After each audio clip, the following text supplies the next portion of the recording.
I want to tell you the prison story because it stunned me. I got a chance, I already mentioned it, to work with the men and the dogs inside this prison program. And I was there to do, specifically, I started being there to do energy work with a crew of people. With the trainer, it was a very skeleton crew of people. So I was the energy work woo-woo dude. We had the trainer, we had somebody taking photos for the press for trying to fund the program and keep it going. It was a small little crew. And I got access to the guys by happenstance. And remember, this is medium security. This is like neck tattoo medium security, like terrifying. My one goal when I first went in there was not to cry.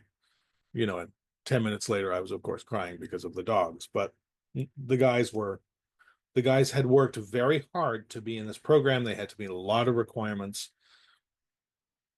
But one day, it's never happened to me before. We're out in the yard. It's in Florida. It's a sunny day.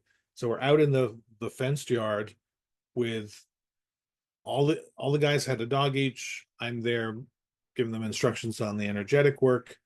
And I'd gotten very friendly with the lady who was the head guard, who was to a great extent responsible for the program. She and I were very much on the same page. And I'd been there multiple times. And we started, and she just came up to me and said, I got to run some errands. I'll see you in an hour. And I went, oh, okay, great. Because I was in the middle of blabbing on about energy work. And then it slowly dawned on me, oh, I'm in the yard outside of a medium security men's prison, and the guard has left. So I had two thoughts. The first was, is this where I die? It's like, I don't know what's going to happen. And the better thought was, I wonder what the guys want.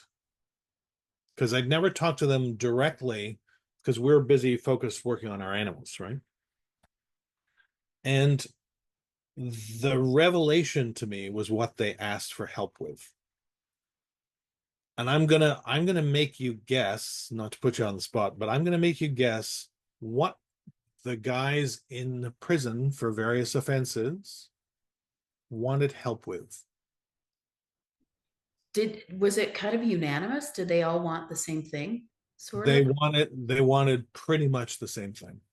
I'm gonna guess to see whether their dogs liked them. Oh, that's very sweet.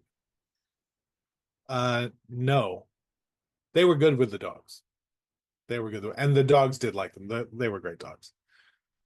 What they actually wanted help with was dealing with their feelings, especially anger, being so closely confined with other dudes.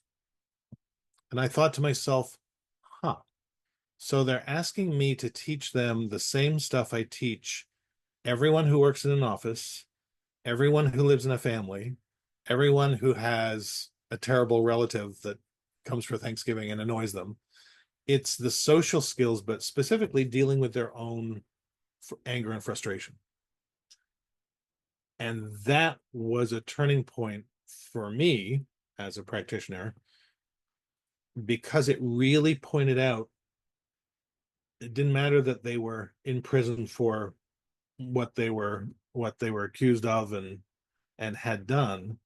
The management of the day-to-day stuff for them is the hardest stuff.